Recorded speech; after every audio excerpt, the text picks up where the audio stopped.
चांदवड देवळा विधानसभा मतदारसंघातील महाविकास आघाडीचे अधिकृत उमेदवार शिरीषकुमार वसंतराव कोतवाल यांच्या प्रचारार्थ राष्ट्रवादी काँग्रेस शरदचंद्र पवार गट महाविकास आघाडीच्या नेत्या संसद रत्न खासदार सुप्रिया सुळे यांची जाहीर सभा संपन्न झाली।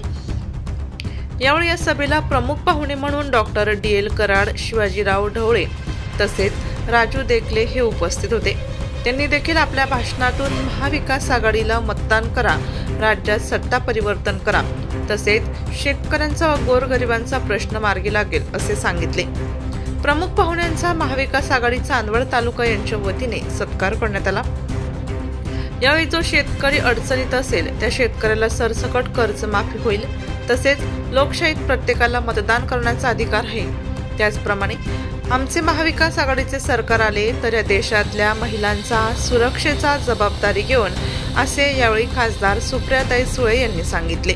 तसेच ठेकेदार व गोल्डन गँग जो कोणी असेल त्या गँगला मोडून काढू असे खासदार सुप्रिया सुळे यांनी सांगितले। हे उद्योग धंदे बंद नाही झाले तर मी खासदार भास्कर भगरे अमरण उपोषणात बसेल असे देखील या मेळाव्या प्रसंगी हजारोच्या संख्येने उपस्थित असलेल्या नागरिकांसमोर सुप्रिया सुळे यांनी सांगितले। कांद्यासाठी सुरक्षितता, सोयाबीन, कपास अनेक शब्द देतात तुम्हाला की अडचणीत आलेल्या प्रत्येक जो शेतकरी अडचणीत असेल त्याला सरसकट कर्जमाफी काही नुसता वाचण्याचा विषय नाही। ते म्हणतात, खोटं बोलतात, अरे डंके की चोट पे मी सांगते, जेव्हा काँग्रेस आणि राष्ट्रवादी काँग्रेसचं सरकार होतं, जेव्हा मनमोहन सिंग साहेब प्रधानमंत्री होते, आदरणीय पवार साहेब कृषी मंत्री होते, सरसकट कर्जमाफी केली होती की नाही? 70,000 कोटी रुपयाची केली होती। अरे त्याला दानच लागते। तेव्हा कोण म्हणलं होतं का अरे बीजेपीच्या कडे गेला फोटो काढीन तुझा, असं कोण बोललं होतं का? अरे म्हणून काय झालं, अरे विरोधक असला तरी काय दिलदार असला पाहिजे। अरे माझा पण भाषण ऐका, देवा भाऊ आले तर त्याच्या पण भाषणाला जा, काय अडचणी? लोकशाही आहे, लोकशाहीमध्ये प्रत्येकाचं भाषण ऐकायचा अधिकार आहे आणि पाहिजे त्याला मतदान करायचा अधिकार आहे। मी म्हणून म्हणते, अरे विरोधक असला तरी दिलदार असला पाहिजे। याचं कारण माझा विश्वास भारतरत्न डॉक्टर बाबासाहेब आंबेडकरांच्या संविधानावर आहे आणि त्या संविधानाच्या चौकटीत राहून आम्ही आमच्या राजकारणाचं समाजकारण करतो। परवा देवा भाऊ काय बोलले की लाल, तुम्ही जर लाल रंगाचे, आमचे लाल भाऊ बसलेत म्हणून बसले, मला अभिमान आहे आमच्या कम्युनिस्ट पक्षाचा आणि लाल सलामाचाही मला सन्मान आहे। मला लाल रंगाचं संविधान पकडलं, एक क्लासच्या उद्योग बंद करा। ते उद्योग जर तुमच्या आठवड्यात 10 दिवसात बंद झाले नाहीत आणि माझ्या कष्ट करणाऱ्या शेतकऱ्याला त्याचा हमीभाव मिळाला नाही तर 20 तारखेला इलेक्शन झाल्या भगरे सर आणि मी अमरण उपोषणाला तुमच्यासाठी बसू। आम्ही दोघेही बसू। भगरे सर लक्ष ठेवा, आपल्या या कांद्या उत्पादक शेतकऱ्याला भाव मिळालाच पाहिजे। त्याच्यात भ्रष्टाचार असेल तर या पत्रकारांना घेऊन जा, स्टिंग ऑपरेशन करा आणि कळू दे देशाला काय भ्रष्टाचार चाललाय या गोल्डन गँगचा। कोणी गोल्डन गँग देवाला असतो। आता चिठ्ठी आली, पत्रकारांना तुम्ही पण जरा शोध करा। पोरांनो, पुरुषोत्तम बसू नको, तुझ्या माहिती काय कोण आहे गोल्डन गँग?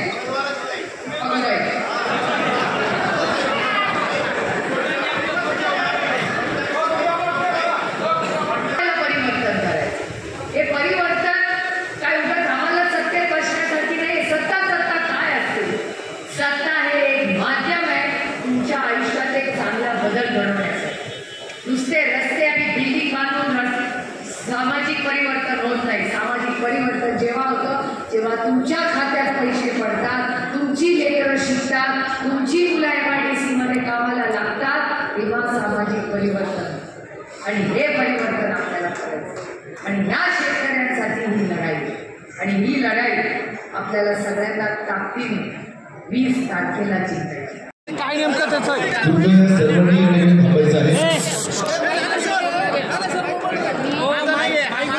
अनेक फोन सातत्याने येतात. तो माणूस काय काय सांगतोय मला, मी ह्याची सगळ्याची माहिती इलेक्शन कमिशनला देणार आहे, कारण माझ्या या गोष्टीवर विश्वास नाही आहे. त्यामुळे माझी एवढीच विनंती आहे की कुणाचीही आणि कुठल्या कॅन्डिडेटची फसवणूक होऊ नये. याच्यामुळे सत्तेत असू दे किंवा विरोधात पारदर्शक कारभार व्हावा. मी कुणावरही आरोप करत नाही आहे, पण असे जेव्हा फोन येतात तेव्हा काळजी वाटते. आणि कुठल्याही म्हणजे सत्तेतल्या किंवा विरोधातल्या कुठल्याही कॅन्डिडेटची फसवणूक होऊ नये एवढंच आहे. त्या सगळ्याची माहिती मी इलेक्शन कमिशनला देणार. पवार साहेब पायाला भिंगरी लागल्यासारखे सभा घेत आहेत, सभा असं सांगितलं. ज्योती मांगवारे असं बोलल्या की बॅगा तपासणीचा सिलसिला सुरू झाला आहे. महिला जिथे जातात ज्या प्रवक्त्या आहेत गटाच्या, आणि जेव्हा बॅगा तपासल्या जात आहे आमच्या बॅगांमध्ये आमच्या आंतरवर्षाचा असतात, पण त्या ठिकाणी लेडीज पोलीस नसतात. काय सांगा? मला असं वाटतं तुम्हाला इलेक्शन कमिशनशी बोलावं लागेल. माझी बॅग आज तपासली.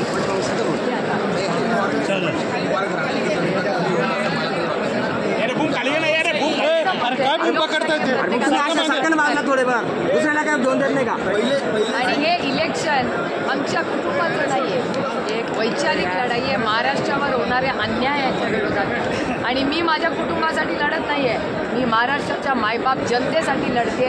या भागातल्या शेतकऱ्यांना हमी भाव मिळत नाही आहे याच्यासाठी लढते, महिलांसाठी लढते, कारण का महिलांवर आणला नाही, महागाई, बेरोजगारी आणि प्रचंड भ्रष्टाचार याच्यासाठी मी लढते. घरातला घरात हो, घरातला काय संबंध यायचा आहे? आम्ही राजकारणात आमच्या घरासाठी नाही आलो, आम्ही राजकारणात ह्या राज्यातल्या मायबाप जनतेची सेवा करण्यासाठी आलो. अनेक उमेदवारांकडे म्हणाले की अदानींसोबत बैठकीत शरद पवार देखील होते. काल कबूल केली की शरद पवार? हा प्रश्न तुम्ही अजित पवारांना विचारा.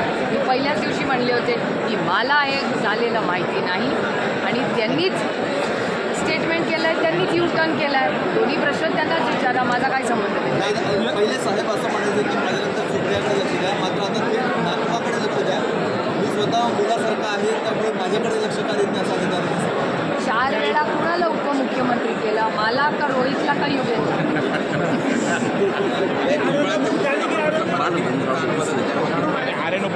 अरे यार, तुमचा मुलगा आवाज येतो का? आम्हाला आवाजासाठी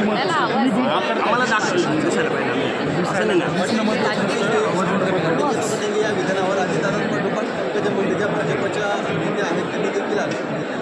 हे भारतीय जनता पक्षामध्ये पूर्णपणे 2 विचार झालेले. एकीकडे देवाभाऊ एक म्हणतात, दुसरीकडे त्यांचे मित्रपक्ष आणि पंकजाताई एक म्हणतात. याचा अर्थच भारतीय जनता पक्षाचेच 2 भाग झाले. आधी 2 पक्ष फोडून पास होणारे देवाभाऊ, ह्याचं उत्तर देवाभाऊंनाच विचारा की तुमचाच पक्ष विचाराने त्याचे 2 भाग झाले. त्याच्यात काय आम्ही income tax, CBI, ED, ice वीस काही नाही. आमच्याकडे तरी पक्ष फोडताना आईसचा वापर झाला. इथे तर वैचारिक भूमिकेतच 2 भाग झाले. याचं उत्तर तुम्हाला देवाभाऊंना विचारायला लागेल. भारतीय जनता पक्षामध्ये 50-50, अर्धा पक्ष एक म्हणतो आणि अर्धा पक्ष दुसरंच म्हणतो. मोदींची सभा आज मुंबईमध्ये होती. हाल विचारांमध्ये सरकार कसं चालवायचे? अजितदादांच्या विरोधात पवार कुटुंबीय मात्र नीता पाटील हे नीता पाटील नाही, विजया पाटील तुमच्या त्या प्रचार करणार आहे. लोकशाही आहे, प्रत्येकाला अधिकार आहे. एका सशक्त लोकशाहीमध्ये कोणी कोणाचा प्रचार करायचा हा त्याचा अधिकार आहे. मुंबईमध्ये मोदींची सभा होते, मात्र अजितदादा त्या सभेला नसणार आहेत. ते नाशिक दौऱ्यावर येत आहेत. कुठल्याच अजित पवारांच्या पक्षातले नेते तिथं नाही. मेरा पुढच्या दुसरे काही आधी विरोधी पक्षाचं नाव जाहीर करा म्हणून मुख्यमंत्रीपद नंतर, मुख्यमंत्री नाव नंतर आधी विरोधी पक्षनेता कोण हे जाहीर करा बाळासाहेब रामकृष्ण. नाशिक लोकशाही न्यूजसाठी देविदास जाधव, चांदवड.